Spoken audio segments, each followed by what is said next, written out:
and severe reversal of fortunes in the country in the last number of months means that people's situation has changed very quickly. And of course the whole purpose of and the great benefit of an election and being out campaigning is for our activists to talk door to door on a personal basis in their own homes with the people, and particularly to our supporters, and to say to them that we are doing what is necessary. It's not a question of what's right for the next elections, what's right for the next generation. So there is a long haul here of recovery to be implemented, and we're committed to doing that. By all accounts, they're getting a very bad reaction on the doorstep, so that doesn't mean the elections. Well, in fact, they're getting a very good reaction from many people. And obviously, people have concerns. You have to listen to those concerns. We know over the past number of months, with unfortunately job losses increasing in the past, that people obviously are worried and concerned, and we understand that completely. It's been reflected in our parliamentary party meetings on a weekly basis. But we have to put a policy framework in place that will resolve it. And the fact of the matter is that the European Commission and today the ESRI confirmed that the direction of our policies are the right ones. Obviously, they're difficult. They do provide impositions on people. We recognise that. But we're saying that in the short term, these difficult choices have to be made so that we can revert to recovery as soon as possible. Do you think we have the figures you saw today? How do you see the election going? Well, as I say, the figures, there's still 20% of the people undecided. We've got to continue to talk to those people and make sure that our supporters and those who have supported us in the past recognise and understand our position, where we're coming from. We've got 3 more weeks to do it, and we are a good campaigning party, and that's what we'll be doing over the next 3 weeks. Well, we're going to certainly continue to campaign very fervently everywhere throughout the country. We have excellent candidates, councillors who have provided a lot of achievements in local communities in recent years because of the good policies of the government during better times, but also a lot of young new people who are very anxious to get the opportunity as well. So a good balanced ticket, and in Europe, a very experienced team of people who I believe can represent our interests very creditably indeed in the European Parliament. Do you think our candidates here will take it? I think obviously what we're seeing is that all our candidates have to go out there at a difficult time in our economic cycle to promote the party's interests, and there are many people in this country who understand in terms of their own family budgets, in terms of what's happening in their own workplaces, that adjustments are having to be made in order to try and maintain jobs. And the national finances are no different. We simply have to, over the next period of years, bring balance back into our public finance position. And as I say, the opposition are suggesting there's some painless, easy way of doing that. There isn't.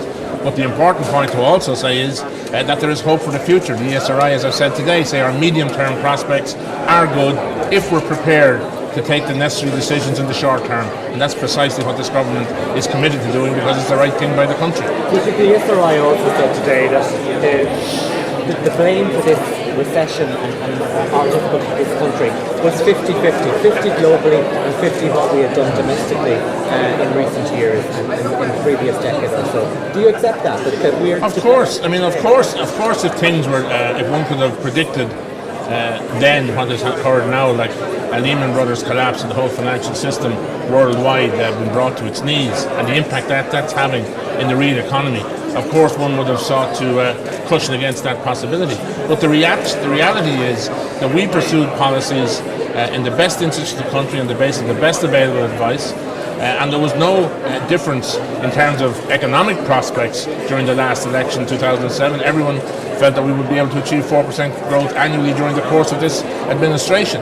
The difference was that Fine Gael and Labour were saying they were going to spend more money than the government. The fact is we have less money, we're not in a position to do that, and we have to make the decisions. And those decisions do impinge on people. We recognise that. We're trying to be fair and across the board. Those who can pay most are having to make a higher contribution now, and we're seeking to protect the most vulnerable in our country. And in relation to the provision of public services, the need for changes and flexibilities in the workplace is critical, so that we try and ensure that we don't have services affecting the people who need them. These are the challenges before us, and the government is anxious to lead with social partners in providing a means forward. And the overall message from the ESRI and others during the course of this week is that this government are taking the decisions that are necessary. Of course we know they are not inherently popular decisions, but they're the right decisions in present circumstances. And the reason we're doing them is so that we can protect the vulnerable long term and be able to have a sustainable level of policies in the months and years ahead, and most importantly try to bring back growth into this economy as quickly as possible, hope the international situation improves, and to be ready for it. And that's happening in many areas of the economy at the moment. But if it backfires in the election and you get a very strong message from the electorate that they're not happy with this, will you not have to consider the position of the government yourself? No, I mean, what we're doing here is we're electing local councillors and we're electing European parliamentarians. That, in 2007 we elected a government which has a 5-year term. In the nature of an economic cycle, the reason why we have 5-year terms is so that governments do the right thing by the country over that period. And so that when we come to 2012, I believe this country will be well positioned, and in the presence, we hope, of an upturn in the global economy, back in a period of growth again, and trying to overcome the difficulties of today. That's why we have elections over those periods. We need stability in this country. We need continuity, and we need a government like ourselves who are committed to making the hard decisions now so that we get ready for this country's upturn again. That's what we're doing, and in the meantime this campaign is about electing for Connacht Ulster, for the Northwest, candidates of calibre and experience in the European Parliament. The European Parliament has co-decision powers, as you know, with the Council of Ministers in relation to big decisions that affect the everyday lives of our people.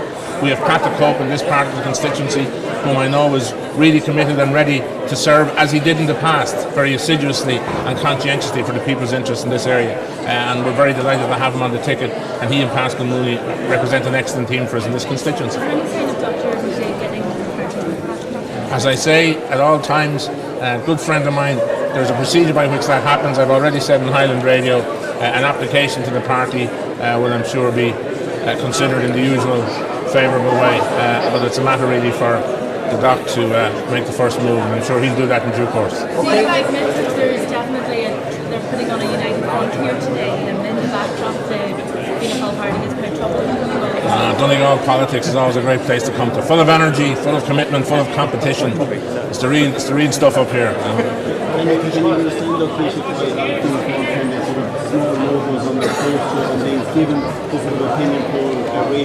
All of them have the Fianna Fáil party against their names on the ballot paper. All of them are proud to stand for the party. That's why they've come through the process of selection that we have. It's important to recognise that from our point of view, to defend the party, to go and articulate the policies of the party, and ensure that the distortions of the opposition about our policies are understood and dealt with by the people. That's what campaigning is about. We're in a democratic process. There are people making various claims. We have to make sure that we put the truthful position out there. What's the motivation behind our policies? Why are we taking the decisions we're taking in present circumstances? It is because they are necessary, they are what are required for the country, and independent and informed observers are coming around to that view, both the European Commission and the ESRI today. So, apart from the fact that obviously in the short term there are difficulties, we have a team of people who are committed to working on behalf of the people, as Fianna Fáil party members have done in the past. And we're out there putting our case and seeking the support of the people with the same sense of fervour and commitment as we've done in the past. This party has been written off many times, but I can assure you we intend, obviously, accepting the judgment of the people, but making sure that our policies are not distorted in the meantime. It has been said that the Fianna Fáil team here locally are operating independently of one another on the doorsteps of the candidates, and that the Mayor of Donegal, Jerry Crawford, and the task to Mary Crawford were, I think, that chased from a number of doorsteps in Lifford just last week. I mean, surely that's not a sign of a united party. Well, I think it's very important to point out that, directors of elections are in place to ensure that there's a full party canvass done in the usual way in the interest of the overall party state, and that's continuing. There are always some healthy competitions within parties and between candidates, but the important thing is that all of them are committed to supporting the party if elected, and to be part of a coherent group here in Donegal County Council to serve the people of Donegal, and that's the important thing. And with Pat the Cope available for selection also and election in the European Parliament, I believe there's a very strong committed team here in Donegal to support the Fianna Fáil organisation.